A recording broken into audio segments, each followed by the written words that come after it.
भर्खरै राष्ट्रिय स्वतन्त्र पार्टीका सभापति रवि लामिछाने र काठमाडौँ महानगरपालिकाका मेयर बालेन्द्र शाहबीच एकता भएको छ। अब चुनाव पनि नजिकिँदैछ। गणितीय हिसाबले कतिको फाइदा होला राष्ट्रपालाई, कतिको फाइदा होला बालेन्द्र शाहलाई, कति घाटा होला, के छ सर तपाईँको विश्लेषणमा चाहिँ? अब रवि लामिछाने र बालेन्द्र शाहका कट्टर भाव भइदिएको राजनीतिका कटु आलोचकहरूले एउटा तीखो टिप्पणी गरेका छन्।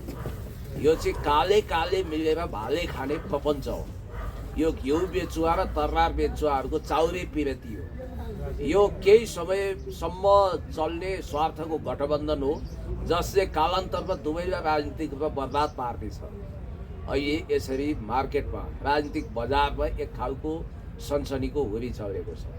अर्का थरी पपुलिजममा रमाउने, पपुलिस्ट रुतो कनाइमै आनन्द महसुस गर्नेहरू, तपाईँलाई थाहा छ after the neocons America at the क्रस रोडका लेखक फ्रान्सिस फुकुयामाले लोकप्रियतावाद त्यस्तो रुतो हो जो जति कनाए त्यति आनन्द हुन्छ, पछि घाउ भएर त्यो मान्छेको स्वास्थ्य नै बर्बाद हुन्छ भन्नुभएको थियो। यसो सरसर्ती हेर्दा अहिले एक खालको लोक रिजाइ, एक खालको न्यारेटिभ्स भाष्य निर्माण भएको छ। रवि लामिछाने र हर्क साम्पाङ, कुलमान घिसिङ अथवा बालेन्द्र शाह सबै मिलुन् भन्ने एक खालको हुटुटी चलेको बेला हर्क साम्पाङज्यूले त किताब क्लियर गर्नुभएको छ, मेरो र उहाँहरूको स्कुलिङै मिल्दैन, म 24 क्यारेटको माटोवादी देशभक्त, उहाँहरू चाहिँ विदेशी काखपल्टामा हुर्किएका व्यक्तित्वहरू, त्यसकारण मेरो र उहाँको कुनै पनि हालतमा भेट पनि हुँदैन, जुगलबन्दी पनि हुँदैन। सत्ताको लागि, कुर्सीको लागि, प्रधानमन्त्री बन्न म निम्न कोटीको सम्झौता गरेर देशलाई धोका दिन्न भन्ने उहाँको क्लियर कट छ। यता मेरो प्रश्न थियो, गणितीय हिसाबले राष्ट्रपालाई कति फाइदा होला, सिट बढिया होला कि घटिया होला, बालेन्द्र शाहलाई कति के फरक पर्ला, हिसाब ठ्याक्कै क्यालकुलेसन गरौँ न। एउटा पछि नास्ट्रोडमस टाइपको तथ्याङ्क शास्त्री भएर ठ्याक्कै हिसाब त पल्टाउन सक्दिनँ। अनुमानित एउटा यसले यतिसम्म होला कि भोट ब्याङ्क कस्तो छ, के छ, प्राय यो तपाईँको पपुलिस्ट भोट ब्याङ्क दुवैको एउटै हो। त्यो भोट ब्याङ्क विवादित नहोस्, नछरियोस् भनेर उनीहरूले गरेको एउटा चतुर्याइपूर्वक तयार पारेको यो एउटा समीकरण भनौँ या एकता हो। यसले के हुन्छ भने बालेन चुनावमा सिङ्गल लडे भने रवि लामिछानेको पनि त्यही भोट ब्याङ्क हो। त्यो विभाजित भएर न बालेन न रवि दुवैजना हार्ने, दुवैजना बल्ड्याङ खाने स्थिति हुनाले वाइ नट मिलेर जाउँ, हाम्रा मनहरू मिल्दैनन्, पेट मिल्दैन, स्वभाव मिल्दैन भन्ने होला। तर समग्र राष्ट्रिय राजनीतिमा यसले उल्टो प्रभाव पार्दैन सक्छ। त्यो उल्टो प्रभाव के भने यिनीहरू मिल्छन् भने मूलधारका दलहरू चुनावी तालमेल वा कार्यगत एकता किन गर्न सक्दैनन् भनेर अहिले नयाँ बहस छेडिएको छ। र काङ्ग्रेसको संसदीय दलको प्रमुख सचेतक श्याम घिमिरेले त एमाले र काङ्ग्रेस मिलेर जाने कुराको घोषणै गरिसक्यो। र शेरबहादुर देउवाजी र केपी शर्मा ओलीज्यूको बिचमा भेटघाट हुँदा रवि लामिछाने, बालेन, त्यसपछि कुलमानहरू यदि मिल्छन् भने हामी पनि सिटमा तालमेल गरौँ। एमाले जितेको ठाउँमा ढुक्कै एमालेलाई छोडिदिउँ, काङ्ग्रेसले जितेको ठाउँमा काङ्ग्रेसलाई छोडिदिउँ। देशैभरि सबै ठाउँमा त्यस्तो हुन सके राम्रो, नभए पनि सम्भव भएको ठाउँमा तालमेल गरौँ। माओवादी आउँछ भने त्यसलाई पनि अस्वीकार नगरौँ। दुवैले नजितेको ठाउँमा मानव राष्ट्रपालले जितेको छ भने त्यहाँ सेकेन्ड जो भएको छ त्यसलाई छोडौँ र 2/3 सिट कब्जा गरौँ, नभए पनि एब्सोल्युट बहुमत ल्याउँ, यिनीहरूलाई हेरेको हेरै बनाउँ भनेर। सायद रवि र बालेन नमिलेको भए, कुलमान त्यहाँ मिसिनी छाटकाट नभएको भए यतातिर अभ्यास हुँदैन थियो। अब हेर्नुहोस् है, समानुपातिक आफ्नो तरिकाले लड्ने तर प्रत्यक्षमा सिटमा तालमेल गरेर लड्ने भन्ने खालको भित्री एक्सर्साइज सुरु भइसक्यो। किनभने अस्तित्व रक्षाको लागि मिल्ने रहेछन्, स्वार्थ नमिले पनि आखिर सत्ताको महत्त्वकाङ्क्षा र अस्तित्व रक्षाको लागि त उनीहरू छटपटाइरहेका छन्। एउटै यो सिनारियो देखियो। त्यसकारण राष्ट्रपाले अब त राष्ट्रपति भन्नु पर्यो, बालेनको पार्टी भएन, उनी राष्ट्रपाको रोल नम्बर 2 हुन्, भविष्यका संसदीय दलका नेता बनाइएका छन् होइन। नानी पाउनु कहिले कहिले, कोक्रो पुन्नु अहिले भइसकेका छ होइन। त्यही त मैले भन्दैछु कि तपाईँको राष्ट्रिय स्वतन्त्र पार्टीले 2/3 बहुमतै ल्याउँछ जस्तो गरेर अहिले भागभण्डा सुरुवात भएको छ। अहिले तत्कालको लागि चाहिँ तपाईँको प्रधानमन्त्री बालेन्द्र शाह, पछि चाहिँ तपाईँको रवि लामिछाने, अहिले पार्टी सभापति चाहिँ रवि लामिछाने नै रहने भनेर प्रधानमन्त्री पद नै बाँडचुँड भइसक्यो क्या त्यहाँनिर। होइन, त्यो त अब यो समीकरण बन्दा नबन्दै राजसभाको सभापति रवि लामिछाने, राजसभालाई बुझ्नेहरूले र बालेनलाई नजिकबाट निहाल्नेहरूले के भन्न थालिसके भने यो चाउरे पिरातीको आयु जम्मा जम्मी 1 वर्ष भयो भने भाग्यमानी धन्य ठान्नु भनेका छन्। किन रे भने यिनीहरूको बिचमा मन कहिले पनि मिलेन, यिनीहरूको हस्तमिलान भयो तर यिनीहरू खुसी राजी छैनन्। तपाईँले त्यहाँ याद गर्नुभएको छ सिग्नेचर गर्ने बेलामा दुवैको गेस्टअप पोस्टअप त्यो अरब भएर गला मिलाएका छन् के त्यहाँ पनि जबरजस्ती अँध्यारै मुख छ भन्नेले त रातभरि सुतेनन्, तनावमा थिए, दबावमा थिए, धपेडीको कारण भन्छन्। I don't think so. मलाई जहाँसम्म लाग्छ रवि लामिछाने पनि भित्रैबाट हड्डिने हाँसे जस्तो हाँस्नु भएको छैन। बालेन शाह त अब त्यो कहिल्यै खुसी हुन नसक्ने त्यो हन्तकाली जस्तो देखिनुहुन्छ उहाँ। अब नि सर नि जस्तै मैले यहाँसँग बुझ्न खोजेँ यदि राजसपा आफ्नै हिसाबले र बालेन्द्र शाह आफ्नै हिसाबले चुनाव लडेको खण्डमा जे जति सिटहरू जित्थे, जे जति सिट ल्याउँथे त्यसको अनुपातमा अब एकै ठाउँमा उभिएर चुनाव लड्दाखेरि आफू लड्दा भन्दा बढी आउला कि त्यति नै आउला अथवा अझै घट्ला, के छ? अब यस्तो यो समीकरणको दबावले गर्दा एउटा समीकरण भनौँ म होइन, उता काङ्ग्रेस एमालेको एकता तपाईँले भन्नुभयो, यता चाहिँ के हो ठ्याक्कै त्यो भन्नुहोस्। होइन म भनिदिइहाल्छु किनभने यो सापेक्षिक प्रभाव हुन्छ क्या। यो समीकरण भन्छु म यहाँ, यो मोर्चाबन्दी मात्रै भएको है। यो प्राविधिक एकता देखिए पनि यहाँ मनको एकता छैन, विचारको एकता छैन, भावनाको एकता छैन र यो कुनै दुई पार्टी बिचको एकता नहुनाले जुनसुकै समय बालेन शाह यो मोर्चा तोड्न स्वतन्त्र पनि छन्। त्यो हिसाबले यिनीहरूको जुन प्राविधिक एकता छ यो प्राविधिक एकताले विपरीत ध्रुवमा अर्को प्राविधिक एकता जन्माइदियो भने अहिले रवि लामिछानेको क्यालकुलेटरले जति सिट निकालेको छ नि त्यो हात्ती आयो फुस्सा टाइटाई फिस माछा भ्यागुतो मात्रै होइन, खोगामा चेपा गाडा किन हुन सक्छ भने म तपाईँलाई बताइदिन्छु। रविले के सोच्नु भएको छ, बालेनजी मिलाउने बित्तिकै देशैव्यापी काङ्ग्रेस एमाले पछारिन्छन् भन्ने उहाँको आकलन छ। अब काङ्ग्रेस एमाले यही कारणले एक ठाउँमा आएर चुनाव लड्यो भने होला सहरी बाबुहरूले त काफी हदसम्म सपोर्ट गर्लान्, सहरी क्षेत्रमा जितको नतिजा काङ्ग्रेस एमाले एक ठाउँमा भए पनि ठाउँमा निकाल्लान्, तर गाउँनी मधेसनी अनि भोलि सिके राउत ल्याउँछु भनेर सिके राउत ठ्याक्कै यहाँ आएर आत्मसमर्पणै नगर्लान्। अब अरू त पन्सिसके, यहाँनिर कोल्ला बोलाएको थिए, यिनीहरूले राजावादी पनि बोलाएको थिए, फलाना तिलाना ढिस्कानावादी, अहिले राजावादीहरू रोएर बसेका छन्। ओहो यिनीहरू त कहाँको राजावादी हुनु, सङ्घीयता धर्मनिरपेक्षता गणतन्त्रवाद मान्छन् रे भनेपछि हामीलाई ठन्डाराम बनायो भनेर उनीहरू आगो छन्। फेरि अब अर्कोतिर कुलमानजीलाई यिनीहरूले सम्भवतः मिलाउन सकेनन् र कुलमानसँगको एकता चाहिँ अब समानुपातिकमा छुट्टै लिस्ट जाने हुने बित्तिकै कुलमानलाई त्यो सिटमा समर्थन गरिदिने र कुलमान उठेको ठाउँमा कुलमानलाई सपोर्ट गर्ने, कुलमानले केही ठाउँमा समर्थन गर्ने सम्मको चुनावी तालमेल बाहेक छुट्टा छुट्टै चुनाव चिन्हमा जाने लक्षण यिनीहरूको हुनसक्छ।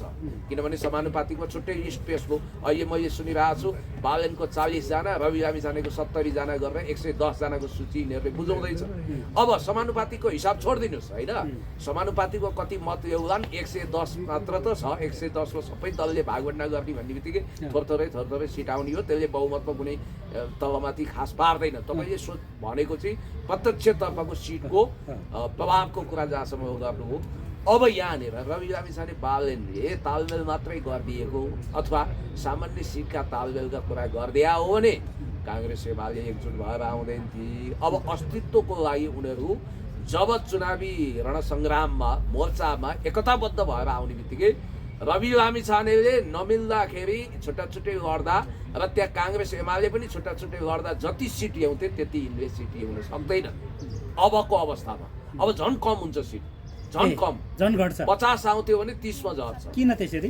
किनभने काङ्ग्रेस एमाले एक ठाउँ मिलेर उठिसकेपछि सहर बाहेक गाउँमा त स्याउनै पर्दैन नि, धेरै सिट त उसले कब्जा गरिहाल्छ नि काङ्ग्रेस एमाले। नम्बर 1 अनि पूर्वमा यिनीहरू जो आउन् होइन, यिनीहरूले जस्तै नि पुराना दलसँग पैठेजरी खेलेको देखियो। अहिले प्रश्न उठाइ गरेको छ के रवि र बालेन पुराना दललाई हराउनको निम्ति मात्रै एकता गरेका हुन् कि साँच्चीकै देश विकास गर्नको लागि एकजुट भएका हुन् भन्ने प्रश्न पनि छँदैछ होइन। अब यिनीहरूले पुराना दललाई मात्रै हराउनको निम्ति गरेको हो भने, पुराना दलसँग पैठे जोडी नै खोजेको हो भने पुरानो दल पनि एक ठाउँमा होला, जस्तै एमाले काङ्ग्रेसको यहाँले एक ठाउँ हुन्छ भन्ने कुरा गर्नुभयो। भोलि तपाईँको नेपाली कम्युनिस्ट पार्टी प्रचण्ड पनि उस्तै परे ठाउँमा चुनावी गठबन्धन गर्ला होइन। यिनीहरूले किनभने पुरानो दलसँग नि खोज्यो नि त। पुरानो दल त अब त्यही ठुला भनेको एमाले काङ्ग्रेस कम्युनिस्ट पार्टी हो होइन। अब पुरानो दललाई यदि यिनीहरूले दबाउन पेल्न खोज्छ भने हामी एक ठाउँ भएर चाहिँ चुनावी तालमेल गरिदियो भने साँच्चीकै सिर्ता घट्ने भयो नि त होइन। न्युटनको थर्ड लॉ अफ मोसन भनेको के त, every action has equal but opposite reaction. तपाईँले गरेको प्रत्येक क्रियाको विपरीत समानान्तर प्रतिक्रिया उताबाट आउँदैन। तपाईँ यताबाट गदा बोकेर जानुहुन्छ भने उताबाट धनुकाँड बोकेर आउँदैन, यताबाट मिसाइल बोकेर जानुहुन्छ भने उताबाट एन्टी मिसाइल बोकेर आउँदैन। तपाईँको के हुन्छ भने तपाईँ जति होसियार सचेत र चतुर हुनुहुन्छ, तपाईँभन्दा चतुर धोर त अर्को पक्ष पनि हुन्छ नि। चुनाव कसरी लडिनु पर्थ्यो भने मानौ तपाईँ चुनावको प्रतिस्पर्धामा कुस्तीको अखडा मान्नुहुन्छ भने कुस्तीबाजहरू एक्लै भिड्नु पर्थ्यो। तर यहाँ ग्याङ लिएर आयो भने चुनाव चाहिँ एक्लै लड्ने, जति सिटहरू आउँछ सरकार जाने बेला चाहिँ बरु मिलेर सङ्घर्षको बेला तालमेल हुन सक्छ, सङ्घर्षको बेला एकताबद्ध हुनुपर्छ। जब लोकतन्त्र नै धरापमा पर्छ, जब स्वतन्त्रता नै अपहरित पर्छ भने जनआन्दोलनमा एकताबद्ध भएर त्यो त दुःख गर्न जाने हो नि, एकताबद्ध हुन सक्यो। अर्को लाइक माइन्डेड पार्टी जस्तो अब भनौँ यदि माओवादीका अनेक घटक किन छुट्टा छुट्टै गर्नु, एक ठाउँमा आएर लडाइँ भइगयो नि भन्ने कुरा स्वाभाविक होला। कम्युनिस्ट लाइक माइन्डेड मिलुन् भन्ने होला, अथवा जेन्टलम्यान एग्रिमेन्ट गरेर राम्रा असल देशभक्तहरूले ध्रुवीकरण गरेर एक ठाउँमा उभिउन् भन्ने होला। अब बालेनको विचार के हो, रविको विचार के हो, कोइराको काग छ। अहिलेको अवस्थाको चुनाव भने चाहिँ कुस्तीबाजहरूको अखडा या रेस्लिङहरूको रेस्लरको एक्लै भिडन्तको अवस्था होइन, यो ग्याङ फाइट जस्तो हो क्या। ग्याङस्टारहरूले के गर्छ भने ग्याङ लिएर भेट्छन् र त्यहाँ ठुलो क्याजुअलिटी हुन्छ। कुस्तीको रिङमा अथवा रेस्लिङको रिङमा वा कुस्तीको अखडामा धेरैजनाको हताहती हुँदैन, तर ग्याङ फाइटमा धेरैजना हताहत हुन सक्छन्। र यो चुनावी अखडामा तपाईँले एउटा अचम्मको रोमाञ्चक दृश्य के देख्न सक्नुहुन्छ भने 2048 सालको चुनावको मलाई सम्झना हुन्छ। म त्यतिखेर सचेत भइसकेका थिएँ, कम्युनिस्ट पार्टीको मैले सदस्यता प्राप्त गरेका थिएँ होइन। गिरिजा प्रसाद कोइरालाले अन्तरिम सरकारको प्रधानमन्त्री कृष्ण प्रसाद भट्टराई जो पार्टीको स्वयम्भू सभापति हुनुहुन्थ्यो, उहाँलाई नहराएसम्म म भावी प्रधानमन्त्री हुन सक्दिनँ, म महामन्त्री मात्रै हो भनेर आफ्नै पार्टीको सभापतिलाई हराउन, उहाँले अन्तरिम सरकारको प्रधानमन्त्रीलाई हराउन एमाले लगायतका दलहरूसँग कार्यगत एकता गरे इतिहास त साक्षी छ। ऊ अस्ति नरोत्तम वैद्यजीले इन्टरभ्यू नै दिनुभयो। अहिलेका पपुलिस्ट काङ्ग्रेसी नेता चन्द्र भण्डारीले नै दूतावासबाट सहयोग लिएर भारू लिएर गिरिजाबाबुको इसारामा किशनजीलाई हराउन लागेका रहेछन् भने आफ्नै पार्टीको सभापतिलाई हराएको निर्मम इतिहास छ। यहाँ राजनीति भनेको यस्तो कोत पर्व हो। अहिले त अब कानुन कडा छ, रक्तपात विहीन कोत पर्व। रवि लामिछाने भनेको फेरि अमेरिकन स्कुलिङबाट दीक्षित भएको होइन, दया माया प्रेम करुणा भन्दा पनि राजनीतिको उहाँलाई सत्ता केन्द्रित सोच छ। त्यसकारण बालेन जति खुङ्खार छन् त्योभन्दा बढी चलाक निस्किएर अब एउटा भुल गर्न यिनीहरूले बालेनलाई उक्साइदिन सक्छन्, भड्काइदिन सक्छन्। त्यो भुल के भने बालेनको अब महत्त्वाकांक्षाको बेलुनमा यिनीहरूले हावा भर्छन् कि ए बालेनजी तपाईँ यदि अब जितेर आउने भावी प्रधानमन्त्री कसलाई जित्ने भन्दा निवर्तमान प्रधानमन्त्री केपी ओलीलाई हराएपछि तपाईँको ओज त अन्तर्राष्ट्रिय लेभलमा पुग्छ भनेर यिनीहरूले भड्काइदिन्छन्। अब उहाँलाई पनि काठमाडौँमा धेरै घरहरू भत्काइयो, डोजर चलाइयो, के हो नेवार समुदाय इरिटेट छ। जाउँ न त अब रासोपा सहित छु भन्ने बित्तिकै हर्कललाई पनि त्यहाँ च्यालेन्ज हुन्छ। अब पूर्वमा लाल झन्डा गाडेर आए जस्तो हुन्छ, पूर्वमा हर्कको सेखी पनि तोड्न सकिन्छ हर्कजीको। ल हेर्नुहोस् हर्कजी, मलाई तपाईँले लुसिफरवादी भने होइन, ब्ल्याक इनर्जीवाला भने होइन, अहिले मैले देखाइदिएँ त केपी ओलीको मुटुमै आएर केपी ओलीको ढाडमा टेकेर तपाईँको टाउकोमा हानी भन्नको लागि पनि त्यो मूर्खताको भावना दोहन गरेर रासोपाले लगेर झापामा केपी ओलीसँग चुनाव लडाइदिन सक्छ बालेनलाई। सुन्नुहोस् है, त्यसको परिणाम के हुनेवाला छ थाहा छ? रासोपावाला आफैले अन्तर्घात गर्नेछन् त्यहाँ। नम्बर 1, बालेन जहाँ उठे पनि गर्छन् त्यसो त। रासोपाले यो लेखेर राख्नुहोस्, बालेनलाई अन्तर्घात गरेर हराउने नि हो। आफ्नो पार्टीको सभापति किशनजी त्यत्रो आदर्शवादी नेतालाई हराउन काङ्ग्रेसले अरूसँग गठजोड गर्यो। रवि लामिछानेलाई बालेन शाहमाथि माया छ। यो त बालेन सायद कुलमान धेरै बाटो निस्किए हिजो। कुलमानले त हिजै भनिदिए त यो हामीलाई उपयोग गर्न खोज्या हो, हाम्रो अस्तित्व समाप्त गर्न खोज्या हो। हामीलाई प्रयोग गरेर हामीलाई सिद्ध्याएर रवि लामिछाने सत्ताबाट हरिबरी गर्न चाहन्छन्। संसदीय दलको नेता कहाँ बालेन राईले सजिलै दिन्छन्। यहाँनिर बालेनका कैयौँ महत्त्वपूर्ण नेताले ट्याङ खान सक्छन्। यो भनेको रासोपाले आफ्नो भोट ब्याङ्क सुरक्षित गरेको अनि आफूलाई सेफ जोनमा राखेको। तर यसको उल्टो परिणाम के हुने भने काङ्ग्रेस एमाले बीच अब चुनावी तालमेलको चर्को घनीभूत बहस सुरु भयो र यसले उल्टो परिणाम ल्याउँछ। एउटा व्यक्तिलाई घाटा हुँदैन। त्यो भनेको के भने उहाँलाई अझ जनताले माया गर्नेछन्, उहाँलाई नै पेल्न देशभक्तलाई नै कत्याम गर्न भन्ने बित्तिकै पूर्वमा याद गर्नु होला बालेनजी, तपाईँ पूर्वमा भुलिएर पनि जानु भने भविष्यमा कान पक्रिएर बाबा हो अब म चुनाव लड्दिनँ भनेर हाल काल भएर हुँदै फर्किनु पर्ने छ नि।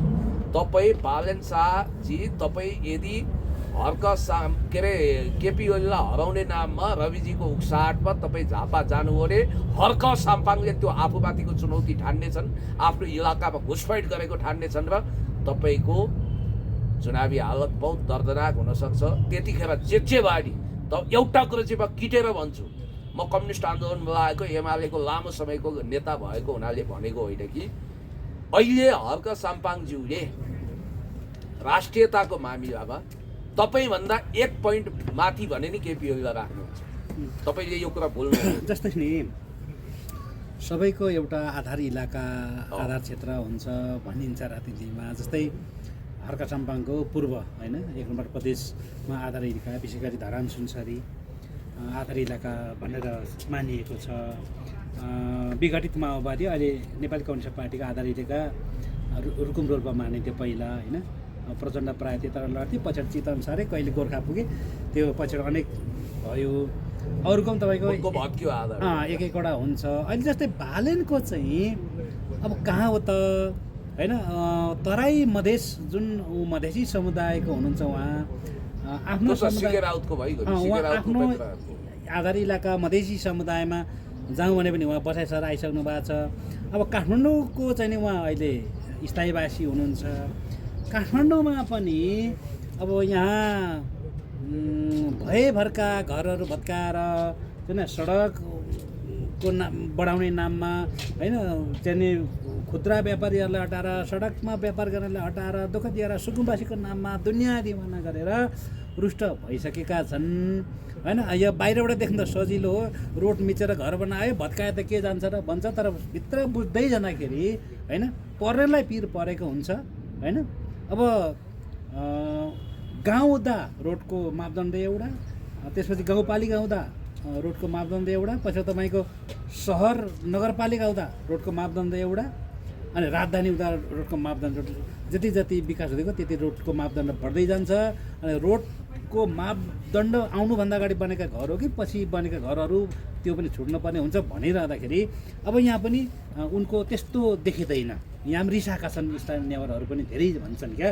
अब के चाहिँ होला त तपाईँको यो उनको आधार इलाका के हो, कस्तो हो, के फरक पार्छ? उनको अहिले आधार इलाका केही छैन, तपाईँले राम्रो व्याख्या गर्नु।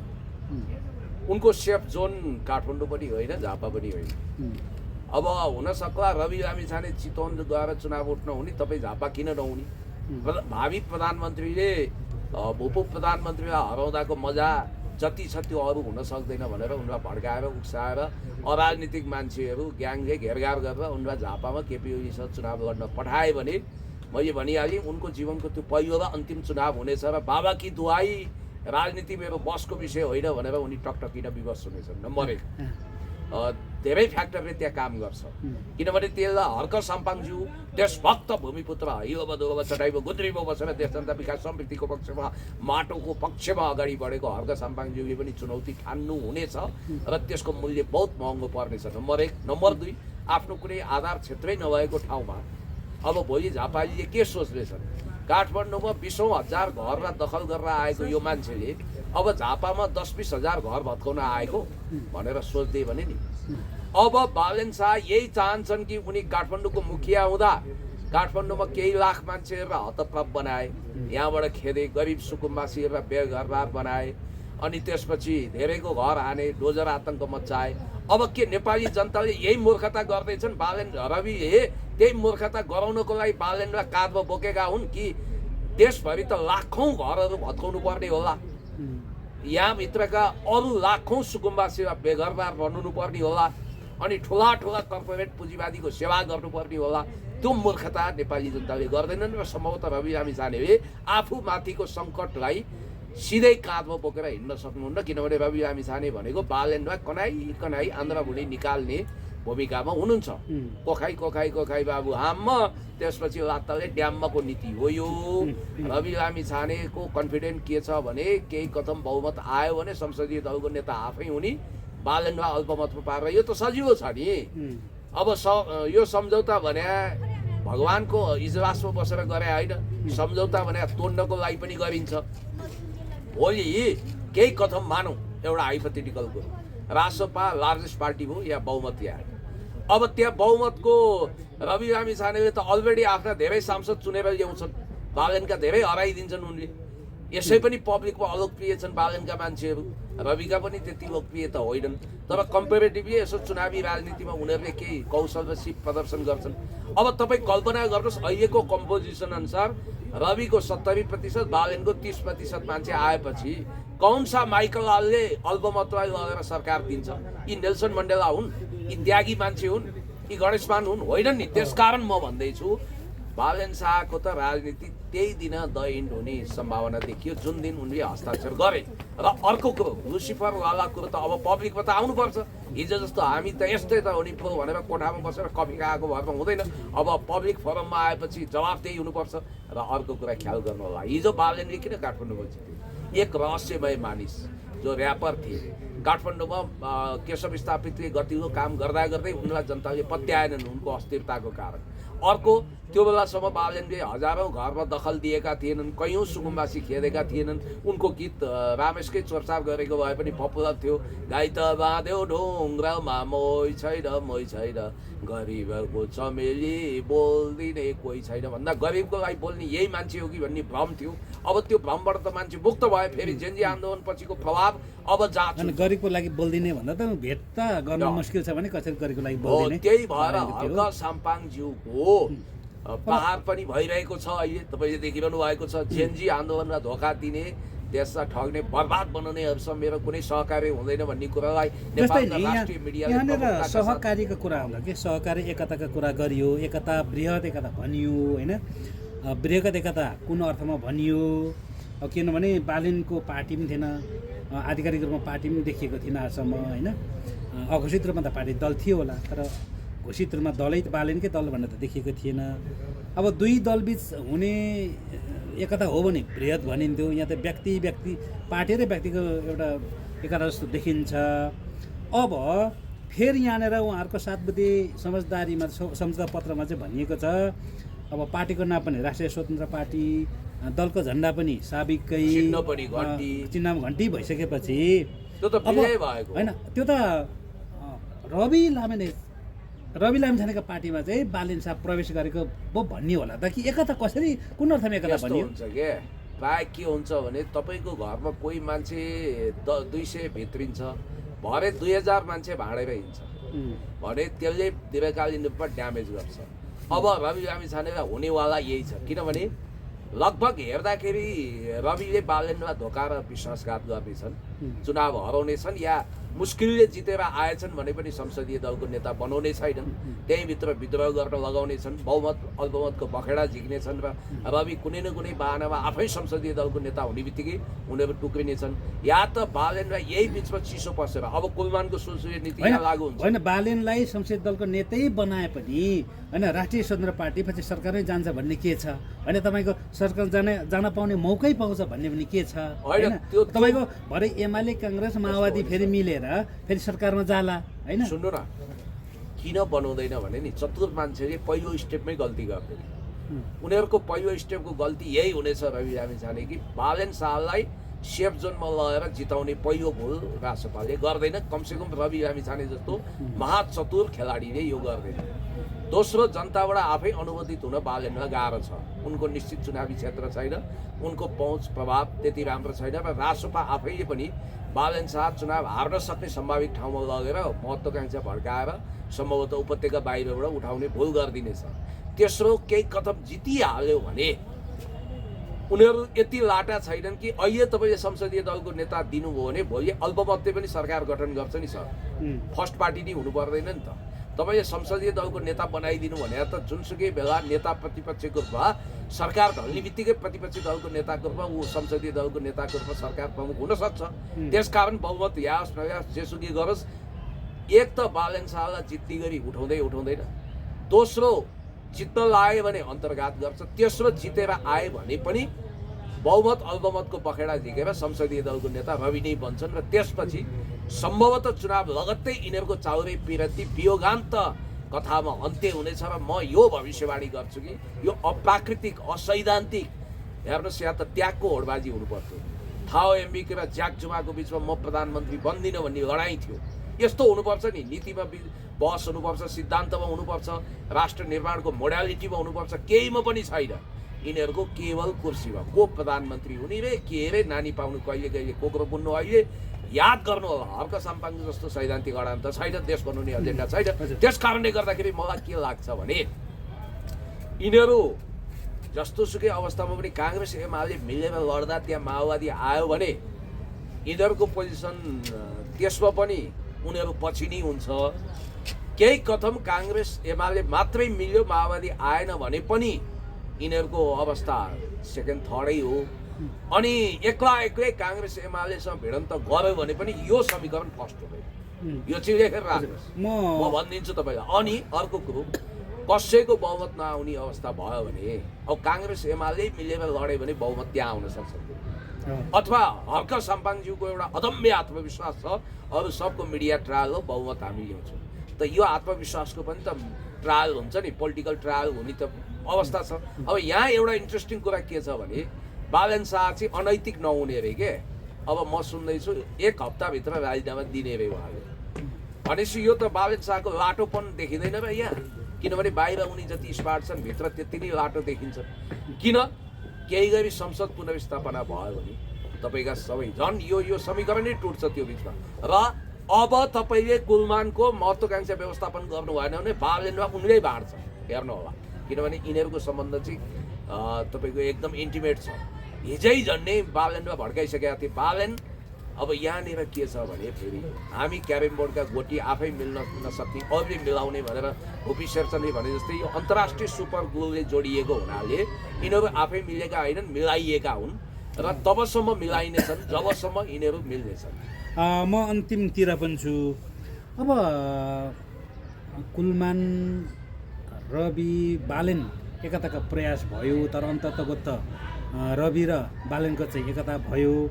अब हर्क साम्पाङलाई पनि कता घरिघरि सम्झिएका थिए होइन, तर हर्क साम्पाङले परपरै गरे। अब पछिबाट यदि कथम कदाचित भविष्यमा हर्क पनि मिसिए भने होइन, त्यो सम्बन्ध कति टिक्ला, त्यो एकता कति टिक्ला, हर्क मिसिनु उचित कि नमिसिएर एक्लै चुनाव जानु उचित, के भन्नुहुन्छ सर? हेर्नुहोस्, नैतिक मान्छे एक्लै बलियो हुन्छ, अनैतिक मान्छे ग्याङ लिएर आउँदा पनि कमजोर हुन्छ।